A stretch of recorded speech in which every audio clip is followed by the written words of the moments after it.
Olá, bom dia, boa tarde, boa noite. Dando sequência ao nosso curso de Sistema de Direito Contemporâneo, especialmente dentro desses vídeos próprios que nós estamos gravando na disciplina, venho aqui conversar com vocês um pouco sobre a classificação que as constituições recebem e também um pouco de exemplos que a gente tem dentro dessas classificações. Então, a segunda parte do nosso conteúdo é uma parte relacionada ao direito constitucional.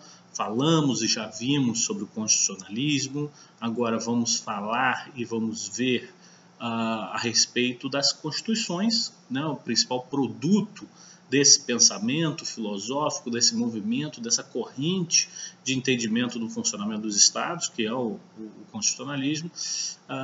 Esses produtos, então, eles vêm de diferentes formas, vêm de diferentes conteúdos, vêm de diferentes formas de elaboração, vêm em diferentes características com relação à estabilidade.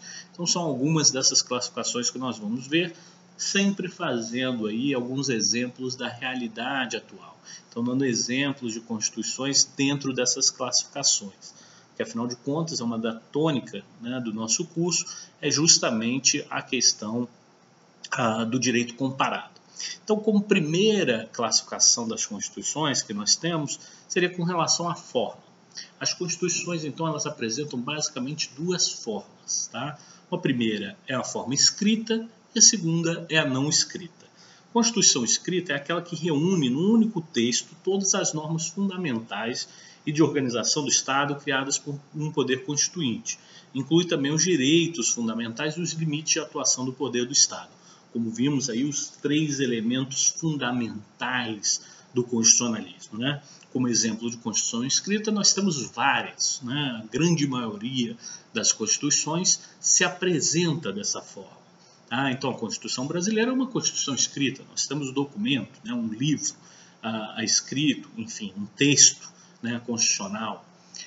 Nós temos também os Estados Unidos da América, grande exemplo aí do constitucionalismo e com uma Constituição escrita, a França, a Bolívia, o Peru, a Argentina. Por outro lado, a segunda classificação, né, com relação à forma, são as não escritas. As não escritas não apresentam um único documento, né, solene escrito, mas sim essa Constituição, né, e o seu direito constitucional, ele é construído por meio de uma série de documentos, uma série de interpretações também a respeito de algumas regras. Então, jurisprudência entraria aí no sentido de uma Constituição não escrita. O maior exemplo que nós temos de país com uma Constituição não escrita é a Inglaterra, que não tem um documento formal, né, intitulado Constituição, mas tem vários textos legais e vários precedentes judiciais que formam, então, essa Constituição. Como segunda característica, a gente tem a questão da classificação com relação ao conteúdo, né? Então, o conteúdo é uma outra, né, maneira de classificar as constituições. Como conteúdo, então, a gente tem basicamente também dois tipos, tá? Constituições materiais e constituições formais. Vimos na aula passada que existem três pilares clássicos do constitucionalismo.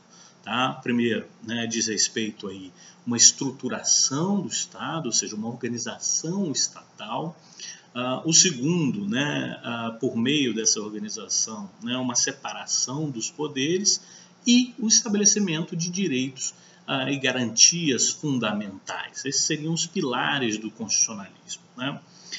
Constituições materiais são, portanto, aquelas que tratam exclusivamente de regras materialmente constitucionais, como, por exemplo, organização e estruturação do Estado, regulação do exercício de poder, estabelecimento de eleições democráticas, eleições periódicas, universais, com voto, né, universal, e o reconhecimento de direitos fundamentais.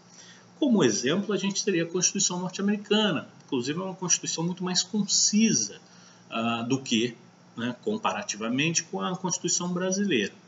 As formais, por outro lado, a forma que o texto constitucional apresenta é, né, direito constitucional, mas elas tratam de outras questões que não necessariamente fazem parte do direito constitucional geral, como, por exemplo, né, o artigo 242, parágrafo 2º da Constituição Federal Brasileira, que estabelece que o Colégio Pedro II, né, vai ter sede no Rio de Janeiro. Não é, propriamente dito, uma matéria constitucional por excelência esse dispositivo. Então, a Constituição brasileira, que é uma Constituição extremamente longa, é uma Constituição formal. Tá? Então, você pega regras e dispositivos que não necessariamente se enquadram dentro daquelas classificações oriundas do constitucionalismo, então do direito constitucional, e eleva a categoria de normas constitucionais. Tá? Como terceiro exemplo que a gente tem com relação às constituições é com relação ao modo de elaboração, que dialoga muito, né, com a forma. Modo de elaboração, a gente tem duas classificações: as constituições dogmáticas e as constituições históricas. Dogmáticas são aquelas constituições escritas, por isso que eu falei que está ligado, né, à questão da classificação com relação à forma. Então, as constituições dogmáticas são todas aquelas escritas, elaboradas num determinado momento, né, por um órgão constituinte, por um poder constituinte, segundo os dogmas ou ideias fundamentais da teoria política e do direito ali então em vigor. Como exemplo, todas essas constituições escritas: Constituição brasileira, Constituição norte-americana, a Constituição dos países latino-americanos, né, de uma forma geral, então Argentina, Uruguai, Peru, Equador, Chile, tá? São constituições dogmáticas, ou seja, elas são estabelecidas num determinado período. As históricas, por outro lado, são aquelas constituições não escritas, são constituições costumeiras, que são aí fruto, né, de uma lenta transformação da tradição, né, de fatos sociopolíticos, representando então uma grande síntese histórica de valores que aquela sociedade possui. O exemplo do direito inglês, né, da Constituição inglesa, que, como falamos, não é uma Constituição escrita. Então, são vários valores, fatos sociais encontrados e reverberados ao longo do tempo, que então ganham autonomia, né, ganham valores de normas constitucionais. Com relação à origem, aí a gente tem três classificações. Tá? A primeira delas seriam as constituições outorgadas. O que são constituições outorgadas?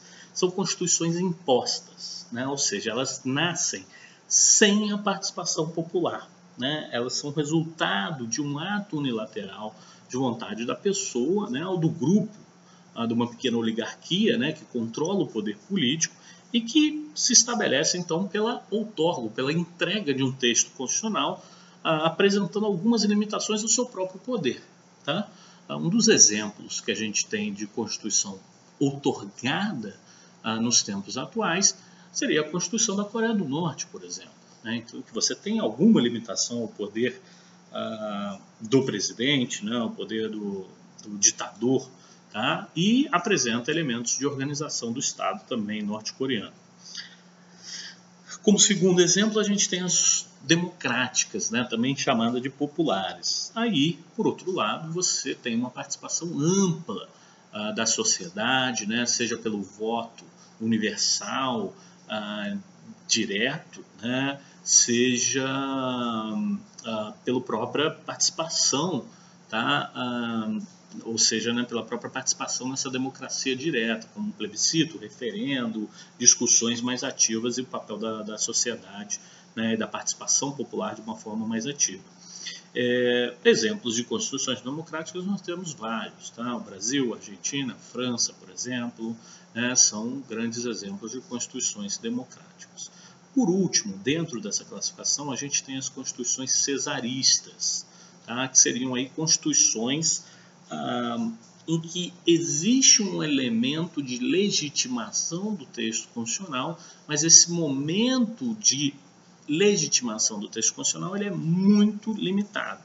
Tá? Então, as constituições cesaristas, né, elas são outorgadas, o grupo político, a oligarquia ou, né, a pessoa ali que exerce o poder político, constrói o texto constitucional e apresenta esse texto constitucional para ele ser validado pela participação popular. Então, a população só tem apenas o direito de dizer sim ou não àquela Constituição. Né?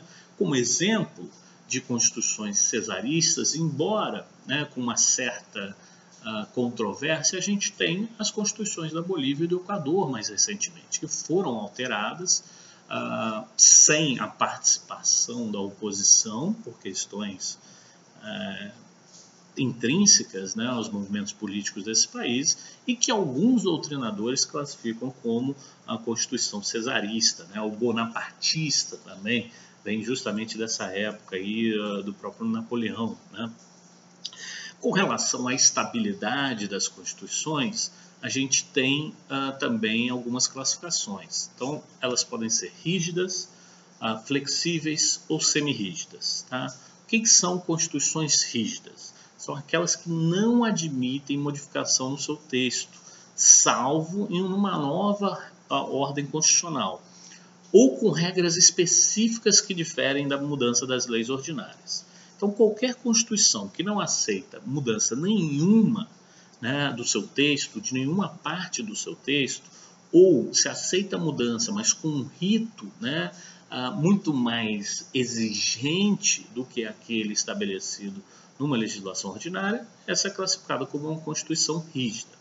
Tá? A flexível, por outro lado, né, são constituições que admitem qualquer alteração no seu texto por meio do processo legislativo ordinário. Né?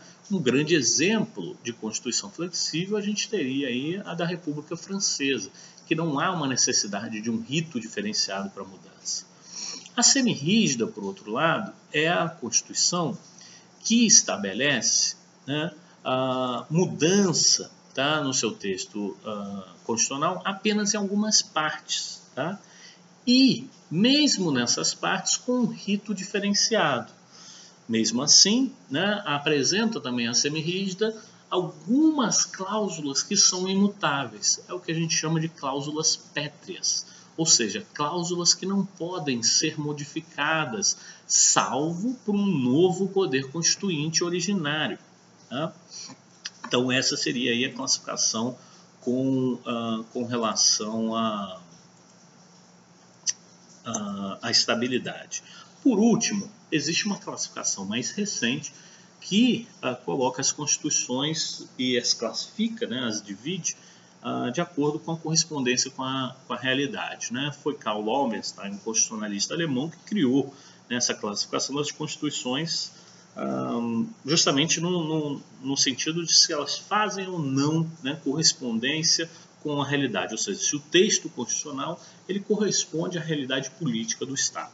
Tá? As normativas são aquelas que conseguem realmente ter um bom diálogo com a realidade e fazem aí, né, de forma muito tranquila essa relação com a realidade do Estado. As nominativas, por outro lado, né, não conseguem normatizar o processo real de poder do Estado. Então, trazem alguns elementos que, na verdade, não dizem respeito à realidade vivida por aquele Estado.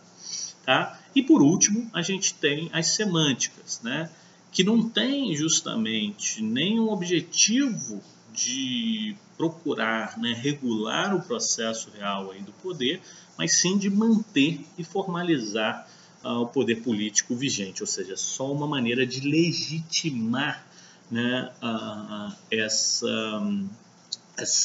exercício do poder. Tá bom? Então a gente viu aí as principais diferenças, né, e as principais classificações das constituições, e é sempre interessante a gente fazer essa relação com a nossa realidade em termos comparados. Tá bom? Muito obrigado. Tchau, tchau, pessoal.